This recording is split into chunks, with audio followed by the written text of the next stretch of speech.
जय श्री कृष्णा। राधे राधे। नमस्कार दोस्तों, स्वागत है आप सभी का हमारे YouTube चैनल पर। आज आप सुनेंगे रमा एकादशी की व्रत कथा। दीपावली के 4 दिन पूर्व पड़ने वाली कार्तिक मास के कृष्णा पक्ष की इस एकादशी को लक्ष्मी जी के नाम पर रमा एकादशी कहा जाता है। इस दिन भगवान विष्णु के पूर्वावतार कृष्ण जी के केशव रूप की पूजा आराधना की जाती है। इस एकादशी व्रत करने से जीवन में वैभव और अंत में मोक्ष की प्राप्ति होती है।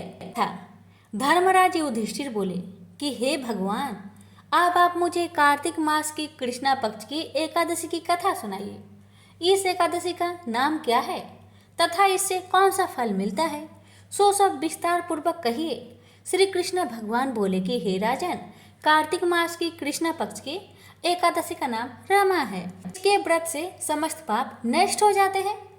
इसकी कथा इस प्रकार है। प्राचीन काल में मुचुकुंद नाम का एक राजा राज्य करता था। उसके इंद्र, वरुण, कुबेर, विभीषण आदि मित्र थे। वह सत्यवादी तथा विष्णु भक्त था। उसका राज्य बिल्कुल निष्कंटक था। उसके एक उत्तम चंद्रभागा नाम की लड़की उत्पन्न हुई। उसने उस लड़की का विवाह राजा चंद्रसेन के पुत्र साभन के साथ कर दिया। एक समय जब कि वह अपनी ससुराल में थी, एक एकादशी पड़ी।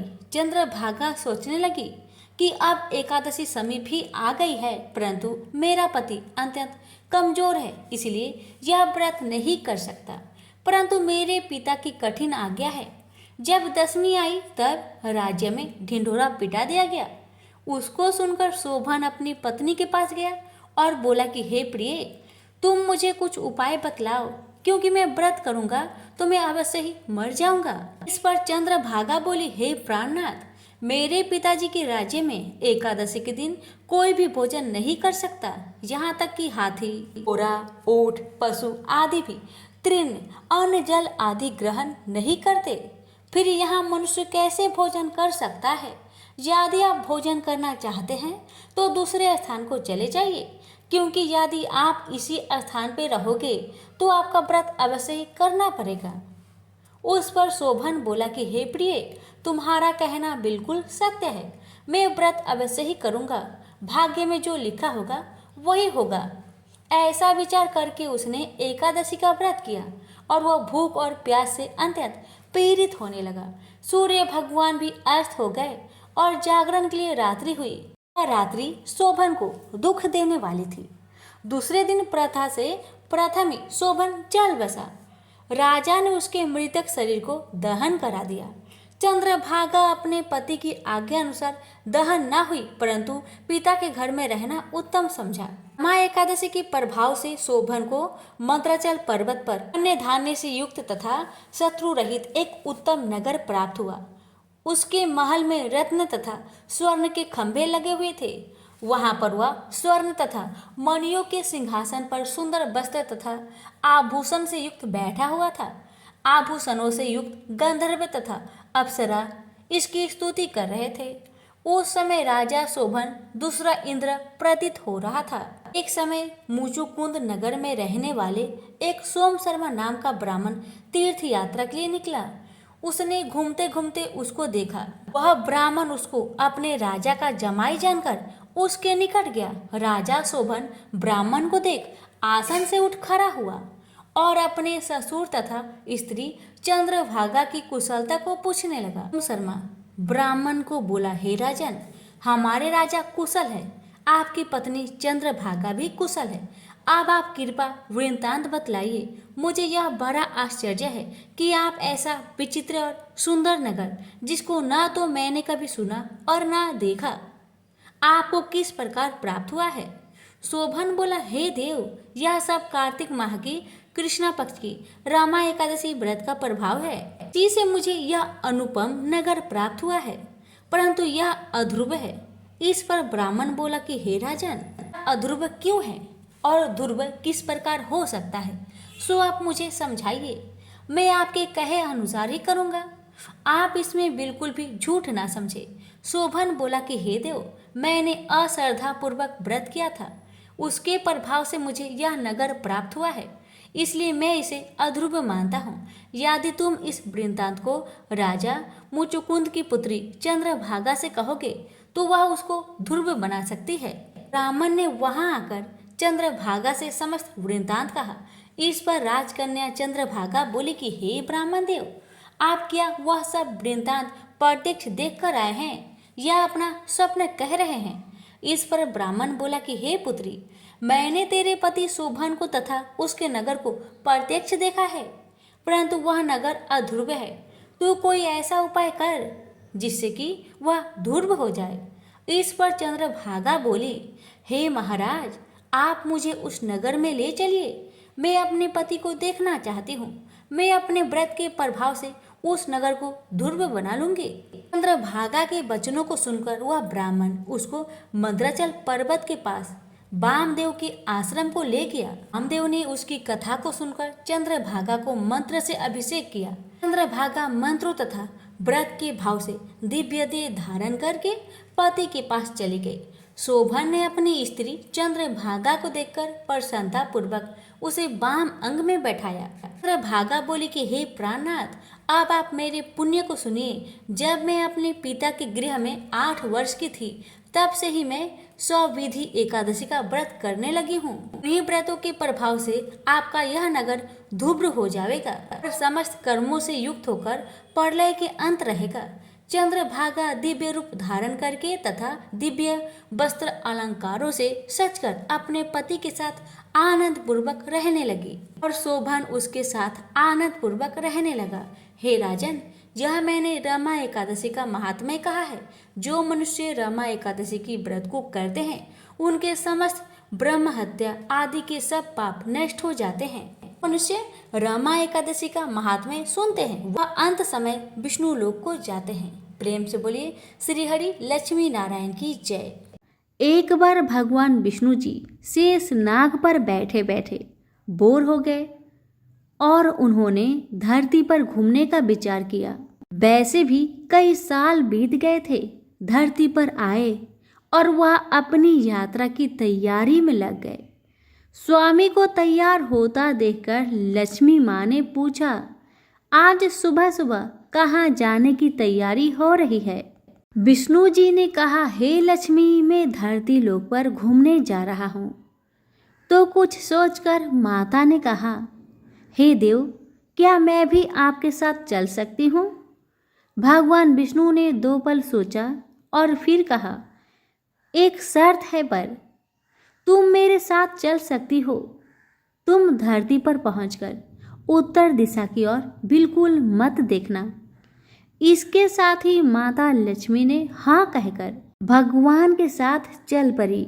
सुबह सुबह माँ लक्ष्मी और भगवान विष्णु धरती पर पहुंच गए। अभी सूर्य देवता निकल रहे थे। रात बरसात होकर हटी थी।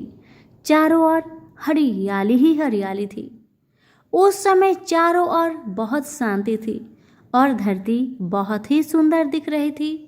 और माँ लक्ष्मी मंत्र मुक्त होकर धरती को देख रही थी और भूल गई कि पति को क्या वचन देकर आई है, और चारों ओर देखती हुई कब उत्तर दिशा की ओर देखने लगी, पता ही नहीं चला।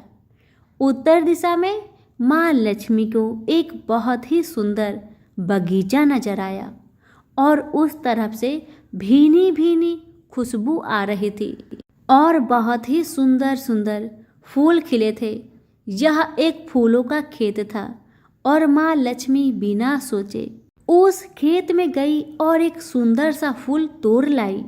लेकिन यह क्या, जब माँ लक्ष्मी भगवान विष्णु के पास वापिस आई तो भगवान विष्णु की आंखों में आंसू थे और भगवान विष्णु ने माँ लक्ष्मी को कहा कि कभी भी किसी से बिना पूछे उसका कुछ भी नहीं लेना चाहिए, और साथ ही अपना वचन भी याद दिलाया। माँ लक्ष्मी को अपनी भूल का पता चला तो उन्होंने भगवान से इस भूल की माफ़ी मांगी। तो भगवान विष्णु ने कहा कि जो तुमने भूल की है उसकी सजा तो तुम्हें जरूर मिलेगी। जिस माली के खेत से तुम बिना पूछे फूल तोड़ा है वह एक प्रकार की चोरी है। इसलिए अब 3 साल तक मालिक के घर नौकर बनकर रहो। उसके बाद मैं तुम्हें बैकुंठ वापस बुलाऊंगा। माँ लक्ष्मी ने चुपचाप सर झुकाकर हाँ कह दी। और फिर माँ लक्ष्मी एक गरीब औरत का रूप धारण करके उस खेत के मालिक के घर गई। घर क्या, एक झोपड़ा था और मालिक का नाम माधव था। माधव की बीबी, 2 बेटे और 3 बेटियां थी। सभी उस छोटे से खेत में काम करके किसी तरह से गुजारा करते थे। माँ लक्ष्मी जब एक साधारण और गरीब औरत बनकर जब माधव के झोपड़े पर गई तो माधव ने पूछा, बहन तुम कौन हो और इस समय तुम्हें क्या चाहिए? तब माँ लक्ष्मी ने कहा, मैं एक गरीब औरत हूँ, मेरी देखभाल करने वाला कोई नहीं, मैंने कई दिनों से खाना भी नहीं खाया, मुझे कोई भी काम दे दो, साथ में मैं तुम्हारे घर का काम भी कर दिया करूँगी। बस मुझे अपने घर में एक कोने में आसरा दे दो। माधव बहुत ही अच्छे दिल का मालिक था। उसे दया आ गई, लेकिन उसने कहा, बहन मैं तो बहुत गरीब हूँ, मेरी कमाई से मेरे घर का खर्च मुश्किल से चलता है, लेकिन अगर मेरी 3 की जगह 4 बेटियां होती तो तभी मुझे गुजारा करना ही था।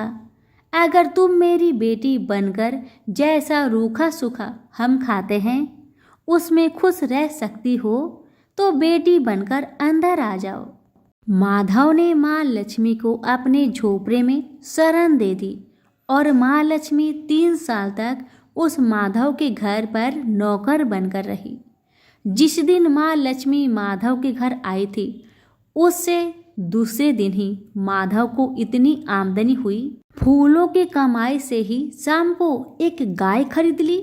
धीरे धीरे माधव ने काफी जमीन खरीद ली और सब ने अच्छे अच्छे कपड़े भी बनवा लिए और फिर एक बड़ा पक्का का घर भी बना लिया।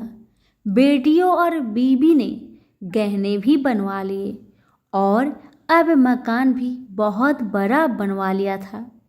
माधव हमेशा सोचता था कि मुझे ये सब इस महिला के आने के बाद ही मिल रहा है। इस बेटी के रूप में मेरी किस्मत आ गई है। माँ लक्ष्मी को आते हुए 2 से 5 साल बीत गए थे, लेकिन माँ लक्ष्मी अब भी घर में और खेतों में काम करती थी।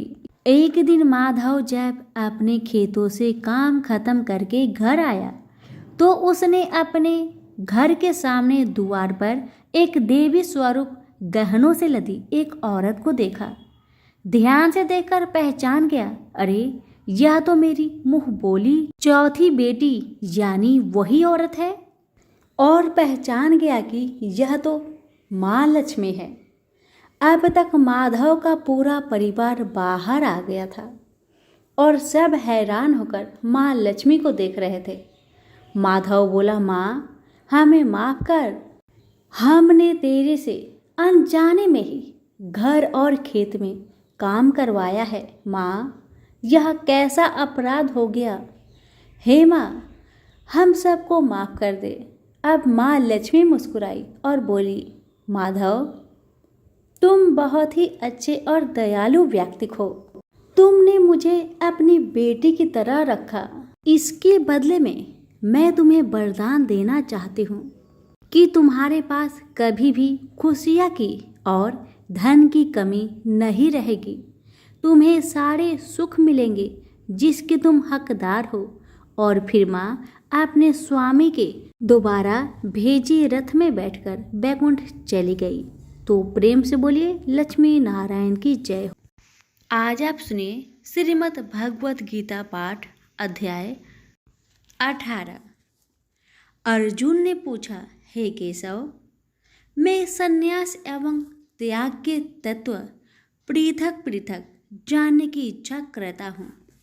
श्री कृष्ण बोले, हे पार्थ कामना वाले कर्मों के त्याग को ज्ञानी लोग संन्यास मानते हैं और अज्ञानी पुरुष फल के त्याग को त्याग कहते हैं। कोई पंडित कर्म को दोष युक्त जानकर त्यागना ठीक कहते हैं। कोई यज्ञ, दान, तप आदि कर्मों को छोड़ने योग्य बताते हैं। हे भारत, त्याग के विषय में मेरा ऐसा मत है कि त्याग 3 प्रकार के हैं। यज्ञ, दान, तप आदि कर्मों को नहीं त्यागना चाहिए। ये सब कर्म आसक्त और फल को त्याग कर करने चाहिए। मेरे निश्चय मत यही है जो सर्वोत्तम है। अपनी नियमित कर्मों का त्यागना उचित नहीं है। यह मोह बस ऐसा किया जाए तो वह तामस त्याग है, कर्म दुखप्रद है। यह विचार कर एवं शरीर के कलेश के भय से जो त्याग करता है उसे त्याग का फल नहीं मिलता। यह राजस त्याग कहलाता है। हे अर्जुन, अपना नियमित कर्म अवश्य करने योग्य है। फल तथा आसक्त को त्याग कर जो कर्म किया जाता है वह सात्विक कर्म है।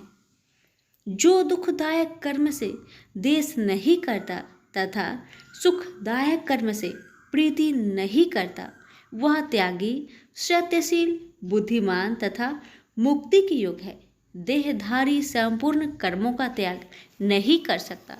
कर्म का फल त्याग कर कर्म करने वाला त्यागी है। कर्मफल 3 प्रकार के हैं, अनिष्ट, इष्ट एवं मित्र। जो त्याग नहीं करते उनको ये मरने के बाद मिलते हैं और त्यागियों को नहीं मिलते। हे महाबाहो, संपूर्ण कर्मों की सिद्धि के लिए 5 प्रकार सांख्य शास्त्र में कहे हैं, उनको सुनो। शरीर कर्ता, साधन, पृथक पृथक चेष्टाएं और देव शरीर, वाणी एवं मन से जो भला बुरा कार्य किया जाता है उसके ये 5 कारण हैं।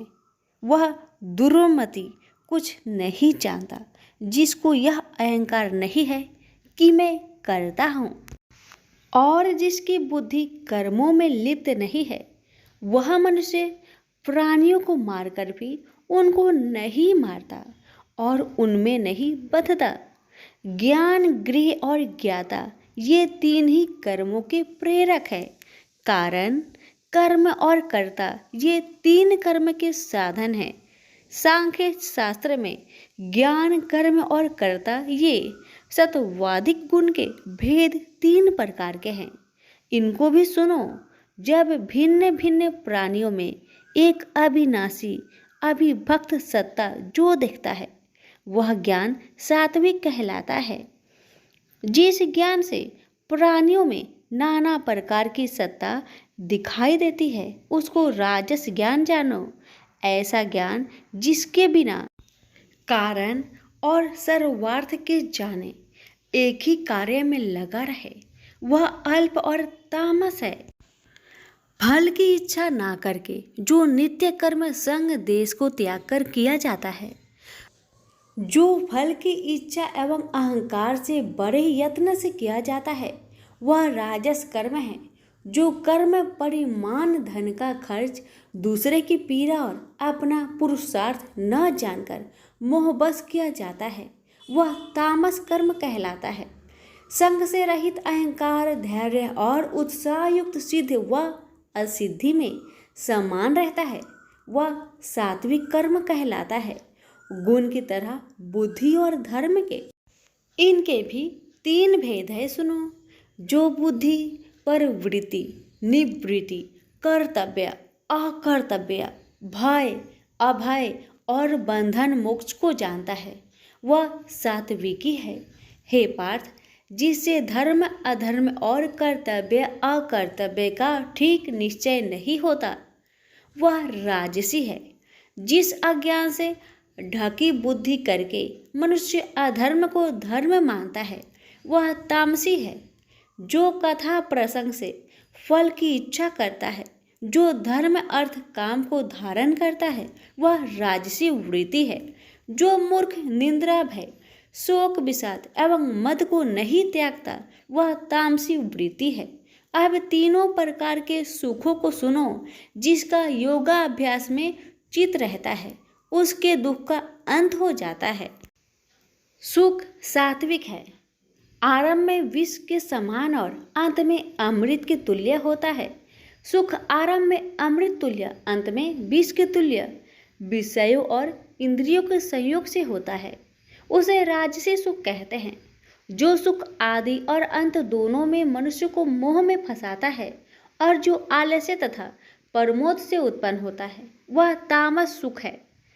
सम, दम, तप, पवित्रता, क्षमा, नम्रता, ज्ञान, अनुभव और परलोक में श्रद्धा ये ब्राह्मणों के स्वाभाविक सिद्ध कर्म है।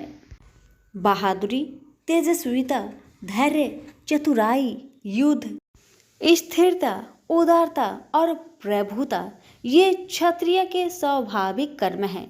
खेती, गोरक्षा स्वाभाविक कर्म हैं। जो लोग अपने अपने गुणों और प्रवृत्तियों के अनुसार कर्म करते हैं उनको सिद्धि प्राप्त होती है। और जिसने सब जगत का विस्तार किया है उस ईश्वर को अपने कार्य के द्वारा आराधना करके मनुष्य सिद्धि को पाता है। दूसरे उत्तम कर्म से अपना नीच कर्म ही श्रेष्ठ है। सर्वत्र आसक्ति को छोड़ने वाला आत्मा, जीतने वाला, इच्छा रहित मनुष्य संन्यास के द्वारा सर्व कर्म निवृत्ति रूप परम सिद्धि को पाता है। वह फिर कैसे ब्रह्म को प्राप्त होता है? सो मुझसे सुनो, यही इस ज्ञान की परानिष्ठा है। शुद्ध बुद्धि से युक्त होकर धृति द्वारा इस मन को बस में लगाकर शब्द आदि विषयों को छोड़कर राग देश से रहित होकर एकांत में रहने वाला, मीताहारी, वाणी और मन को जीतने वाला, नित्य ध्यान युक्त और वैराग्य, अहंकार, बल, घमंड, काम, क्रोध तथा परिग्रह छोड़कर ममताहीन और शांत मनुष्य ब्रह्म भाव के योग होता है। ब्रह्म को प्राप्त हुआ पुरुष दत्तचित होकर स्वक व अभिलाषा को नहीं करता है। जीवन मात्र में समदर्शी होकर मुझ में परम भक्ति पाता है। इस प्रकार ज्ञानी सदैव मुझ में निवास करने वाले सब कर्मों को भोग करता हुआ मेरे अनुग्रह से अविनाशी सनातन मोक्षप्रद को प्राप्त होता है। तत्पश्चात तत्व से मुझे जानकर फिर मन मुझ में ही प्रवेश करता है। सावधानी से अपना मन मुझ में स्थिर कर और सब कर्मों को मुझ में अर्पण कर बुद्धि योग के आश्रय से निरंतर अपने चित्त को मुझ में लगाओ। मेरे में चित्त लगाकर मेरी कृपा से दुर्गम कष्टों से तर जाओगे।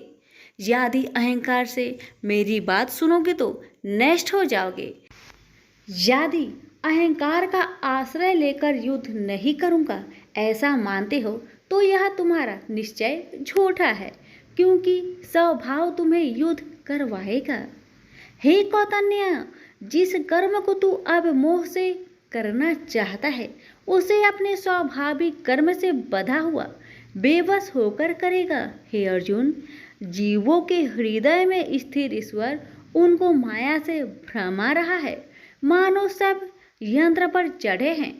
हे भारत, सब भावों में उसी की कृपा से परम शांति एवं मुक्ति को पाओगे। यह गूढ़ ज्ञान मैंने तुमसे कहा है, इसे भली भांति विचार कर जैसा चाहते हो वैसा ही करो। अब तू सबसे गूढ़ वचन भी सुन, क्योंकि तू मेरा परम मित्र है, इसलिए मैं तेरे हित ही कहूँगा। मेरे में मन लगाओ, मेरे ही भक्त हो, मेरे ही यज्ञ करो और मेरा ही नाम जपो। सब धर्मों को छोड़कर मेरी शरण में आओ, मैं तुम्हें सब पापों से छुड़ा दूंगा। यह मेरा रहस्य ऐसे पुरुष जो तप न करता हो, मेरा भक्त न हो, कभी भी नहीं कहना चाहिए। जो इस परम गुप्त ज्ञान को मेरे भक्तों में प्रकट करेगा वही मेरी परम भक्ति को पाकर अंत में निश्चय ही मुझ में लीन हो जाएगा। इस धर्म संवाद को जो कोई पढ़ेगा उसे मैं समझूंगा कि उसने ज्ञान यज्ञ से मेरी पूजा की है। जो श्रद्धावान पुरुष दोष ढूंढे बिना इसको सुनेगा वह भी मुक्त होकर पुण्य आत्माओं को मिलने वाले शुभ लोक को प्राप्त होगा। हे पार्थ, तुमने एकाचरित से मेरे कहे हुए उपदेश को सुना या नहीं? हे धनंजय, तुम्हारा अज्ञान से उत्पन्न हुआ मोह नष्ट हुआ या नहीं?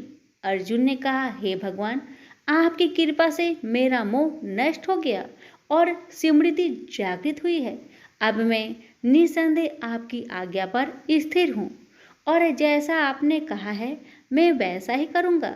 संजय बोले, हे धृतराष्ट्र, मैंने महात्मा वासुदेव और अर्जुन का यह प्रेरणा देने वाला अद्भुत संवाद सुनाया। व्यास जी की कृपा से साक्षात योगेश्वर श्री कृष्ण जी के मुख से इस परम गुहा संवाद को मैंने सुना। हे राजन, श्री कृष्ण और अर्जुन के इस अद्भुत पुण्य कारक संवाद को स्मरण करके मन बार बार प्रसन्न होता है। श्री कृष्ण भगवान के उस अद्भुत रूप को स्मरण करके मुझे बड़ा ही विस्मय होता है। हे राजन, मैं बारंबार प्रसन्न होता हूँ। मेरी ऐसा धारणा है कि जहाँ योगेश्वर भगवान श्री कृष्ण हैं और जहाँ पार्थ जैसा धनुर्धर है, वही राजलक्ष्मी, विजय, ऐश्वर्य और अटल नीति है। सभी प्रेम से बोलिए श्री कृष्ण भगवान की जय हो। हर महीने में एक बुढ़िया माई तुलसी माता का पूजन और सींचन करती और साथ में कहती, हे तुलसी माता, सत की दाता, मैं तेरा बिडला सींचती हूँ, मुझे बहू दे, पीताम्बर की धोती दे, मीठा मीठा घास दे, बैकुंठा में बास दे, चटक की चाल दे, पतक की मौत दे, चंदन का काठ दे, रानी सा राज दे, दाल भात का भोजन दे, 11 की मौत दे, श्री कृष्ण का कांधा दे। बूढ़ी माई की ये सभी बातें सुनकर तुलसी माता सूखने लगी तो भगवान ने पूछा कि हे तुलसी, तुम क्यों सूख रही हो? भगवान की बातें सुन तुलसी माता कहने लगी कि एक बुढ़िया माई मेरे पास रोज आती है और वह पूजन करके यही बात कह जाती है। मैं सब बात को पूरा कर दूंगी, लेकिन भगवान कृष्ण का कंधा कहाँ से लाऊंगी? तो भगवान बोले, जब वो बुढ़िया मरेगी तो मैं अपने आप उसे कंधा देने आ जाऊंगा। तो बुढ़िया माई से कह देना। समय बीतता गया। जब बुढ़िया माई मर गई, सब लोग आ गए। जब माई को ले जाने लगे तो वह किसी से न उठी। तब भगवान एक 12 बरस के बालक का रूप धारण करके आए। बालक ने कहा, मैं कान में एक बात कहूँगा तो बुढ़िया माई उठ जाएगी। बालक ने कान में कहा, बुढ़िया माई मन की निकाल ले, पीताम्बर की धोती ले, मीठा मीठा घास ले, बैकुंठा बास ले, चटक की चाल ले, पटक की मौत ले, कृष्ण जी का कांधा ले। यह सुनकर बुढ़िया माई हल्की हो गई। भगवान ने कंधा दिया और बुढ़िया माई को मुक्ति मिल गई। हे तुलसी माता, जैसे बुढ़िया माई को मुक्ति दी वैसे सबको देना। प्रेम से बोलिए तुलसी मैया की जय हो। एक बूढ़ा ब्राह्मण था। वह प्रतिदिन नित्य नियम के साथ पीपल को जल से सींचा करता था। उस बूढ़ा व्यक्ति के नित्य नियम से रोज पीपल देव को जल से सींचना देखकर माँ लक्ष्मी अति प्रसन्न हो गई। अब माँ लड़की एक कन्या का भेष में पीपल के वृक्ष से निकलती और बूढ़े ब्राह्मण से कहती, पिताजी, मैं आपके साथ चलूंगी। हर रोज बूढ़ा ब्राह्मण के साथ ऐसा ही होने लगा। जब भी बूढ़ा ब्राह्मण पीपल को जल से सींचने आता, तभी पीपल के वृक्ष में से एक कन्या निकलकर बाहर आती और कहती, पिताजी, मैं आपके साथ चलूंगी। अब एक ही बात रोज सुन सुनकर बूढ़ा ब्राह्मण सूखने लगा, दिन ब दिन कमजोर होने लगा। तो उसकी पत्नी ने पूछा, क्या बात है, आपका तबीयत दिन व दिन खराब क्यों हो रहा है? कोई बात है तो मुझे बताइए। पत्नी की बात सुन तब बूढ़ा ब्राह्मण बोला कि मैं हर रोज जब भी पीपल को सींचने जाता हूँ ना, तभी पीपल के वृक्ष में से एक कन्या निकलकर बाहर आती है और मुझसे कहती है, पिताजी मैं आपके साथ चलूंगी। पति की बात सुन पत्नी कहने लगी, तो कल उसे अपने घर ले आइएगा, जहाँ आपकी 6 लड़कियां हैं वहाँ और एक ही सही। पत्नी की बात मानकर अगले दिन सुबह बूढ़ा ब्राह्मण फिर पीपल को जल से सींचने गया और फिर से वह लड़की बाहर आई और कहने लगी, पिताजी मैं आपके साथ चलूंगी। तब बूढ़ा ब्राह्मण ने कहा, ठीक है चलो फिर। और ब्राह्मण उस बिटिया को अपने घर ले आया। बिटिया को घर लाने के बाद बूढ़ा ब्राह्मण आटा मांगने गया तो उसे पहले के दिनों की अपेक्षा आज ज्यादा आटा मिली थी। जब बुढ़िया वह आटा छानने लगी तो 7वीं बिटिया जो पीपल वृक्ष से आई थी, वह बिटिया कहने लगी, माँ लाओ आटा को मैं छान देती हूँ। जब वह आटा छानने बैठी तो परात भर गई। उसके बाद माँ खाना बनाने जाने लगी तो बिटिया बोली, माँ आज रसोई तो मैं ही बनाऊंगी। बिटिया की बात सुन माँ कहने लगी, ना बेटी ना, तुम्हारी हाथ जल जाएगी। लेकिन लड़की नहीं मानी। वह रसोई में खाना बनाने गई तो उसने तरह तरह के 36 व्यंजन बना डाले और आज सभी भरपेट खाना खाए। इससे पहले बूढ़े ब्राह्मण के परिवार को कभी भी पेट भर के भोजन नहीं मिलता था। कभी आधा ही पेट खाते तो कभी बिन खाए ही सो जाते थे। लेकिन आज उन सभी ने भर भर पेट भोजन खाए। मामा कहने लगा, आज तो भरपेट खाना खाया और ऐसा भोजन तो इससे पहले मैंने कभी भी नहीं खाया है। तब बुढ़िया कहने लगी कि भाई ये भोजन तो तेरी पावनी बहन ने बनाया है। जैसे ही शाम हुई तो पावनी बेटी कहने लगी, माँ चौका लगा के चौका का दिया जला देना, कोठे में सो जाऊंगी मैं। बुढ़िया बोली, ना बेटी ना, तू डर जाएगी। लेकिन वह बिटिया न मानी। वह कहने लगी, माँ मैं नहीं डरूंगी। वह बिटिया अंदर कोठे में ही जाकर सो गई। आधी रात को लड़की उठी और चारों ओर आंख मारी तो चारों ओर धन ही धन हो गया। और बाहर जाने लगी तो एक बूढ़ा ब्राह्मण सो रहा था। उसने देखा तो कहा, बेटी तू कहाँ चली जा रही है?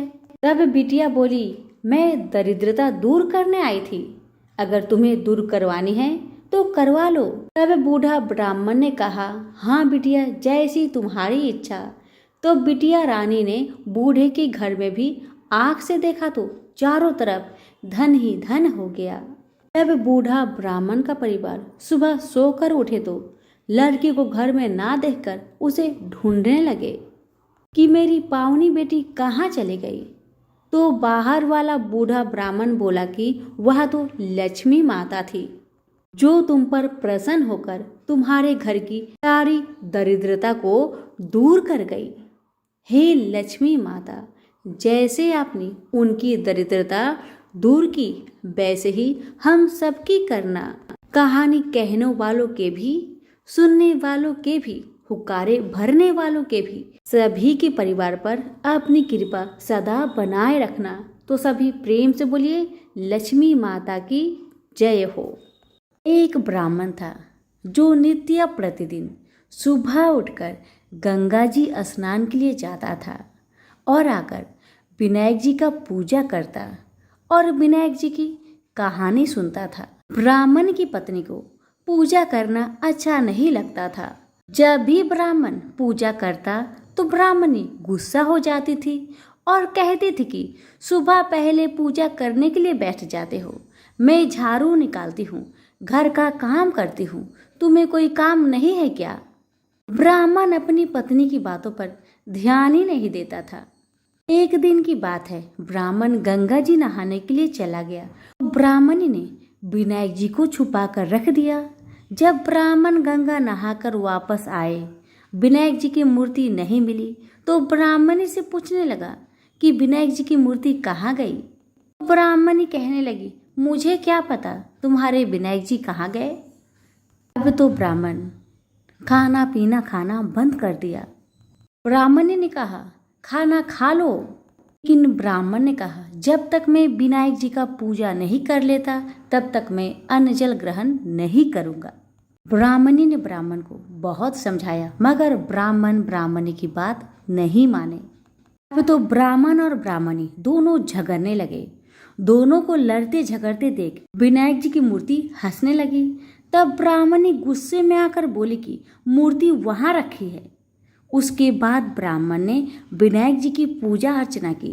तब अचानक ही विनायक जी की मूर्ति बोल उठी कि तुझे मेरी सेवा करते हुए बहुत दिन हो गए हैं, कुछ मांगो मुझसे। ब्राह्मण बोला कि अन्न मांगो कि धन मांगो, जितना दुनिया में सुख है क्या वह सब सुख मांगो। तब विनायक जी ने सारा सुख धन अन्न सब ब्राह्मण को दे दिए। ब्राह्मण मूर्ति को मंदिर में रखकर पूजा अर्चना करने लगा। ब्राह्मणी को इतना अन्न धन मिलने से उसकी भी पूजा करने की श्रद्धा जाग उठी और वह भी ब्राह्मण को बोलकर मूर्ति घर में रखवाई और खूब प्रेम से गणेश महाराज की पूजा करने लगी। हे विनायक जी महाराज, जैसा सुख अपने ब्राह्मण को दिया वैसा सुख सबको देना। विनायक जी की कहानी कहने वाले को, विनायक जी की कहानी सुनने वालों को और हुक्कार भरने वालों को और पूरे परिवार को देना। तो बोलो गजानंद गणेश जी महाराज की जय, विनायक जी महाराज की जय। विनायक जी और देवरानी जेठानी की कहानी। दो देवरानी और जेठानी थी। देवरानी के पास बहुत धन था लेकिन जेठानी बहुत गरीब थी। जेठानी गणेश जी की बहुत आराधना करती थी। वह अपनी देवरानी के घर आटा पीसने जाती थी।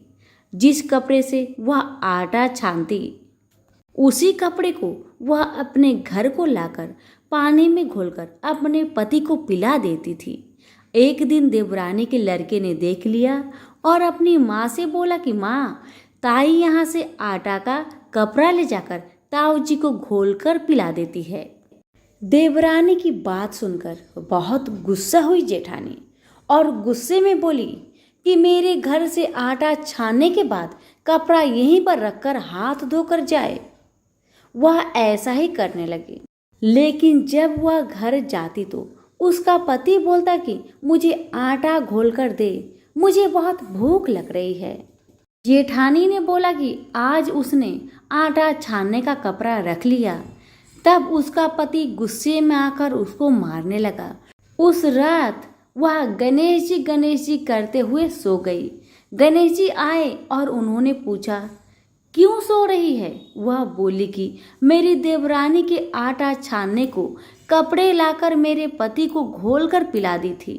आज उसने कपड़ा रख लिया, इसलिए आज मैं अपने पति को आटे के घोर पिला नहीं सकी, इसलिए मेरे पति ने मुझे मारा। गणेश जी ने कहा कि मैं घर घर से तिलकुट्टा खाकर आया हूँ, इसलिए मुझे शौच जाना है। कहाँ पर जाऊँ बताओ? उसने कहा कि महाराज बहुत जगह पड़ी है, कहीं पर भी चले जाओ। गणेश जी शौच करके वहां से चले गए। थोड़ी देर बाद जब उसने उठकर देखा कि सारा घर तो हीरे से जगमगा रहा है, वह धन को इकट्ठा करने लगी तो देवरानी के घर जाने में देर हो गई। देवरानी ने लड़के को भेजा कि देख कर आओ, आज ताई क्यों नहीं आई। लड़के ने आकर देखा कि ताई के घर में तो बहुत सारा धन हो रहा है। उसने जल्दी जाकर अपनी माँ को बताया। देवरानी दौड़ी दौड़ी आई और पूछा कि तेरे यहाँ इतना धन कहाँ से आया। तब जेठानी ने सारी बात बता दी। इतनी बात सुनकर देवरानी घर पर आई और अपने पति से बोली कि मुझे भी लकड़ी से मारो। जेठानी के पति ने उसे लकड़ी से मारा था, उसके घर बहुत धन हो गया। उसका पति बोला कि तू धन की भूखी क्यों मार खाती है, लेकिन वह नहीं मानी।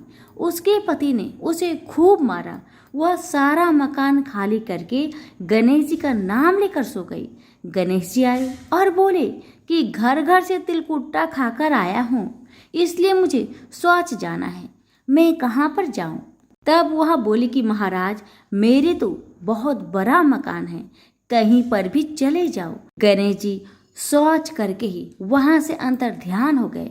थोड़ी देर बाद उठकर देखी तो उसने देखा कि घर में बहुत सारा कूड़ा कचरा रखा हुआ है। यह देखकर वह बोले कि महाराज, आपने तो मेरे साथ छल किया है।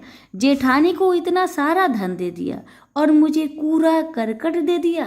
तब गणेश जी वहां आए और बोले कि तू धन की भूखी मार खाई, वह धर्म की भूखी। देवरानी बोली कि महाराज, ये सब कूड़ा कचरा समेटो, मुझे तो धन नहीं चाहिए। तब गणेश जी ने कहा कि तेरे पास जितना धन है उसमें से आधा जेठानी को दे दे, तब यह कूड़ा कचरा समेट लूंगा। देवरानी ने जब अपने धन में से आधा धन जेठानी को दिया, तब गणेश जी ने अपनी सारी माया समेटी। हे गजानन गणेश जी महाराज, देवरानी को दिया वैसा किसी को मत देना, जेठानी को दिया वैसा सबको देना।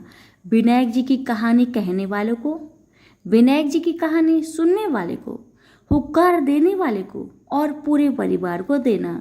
तो बोलो गजानन भगवान की जय।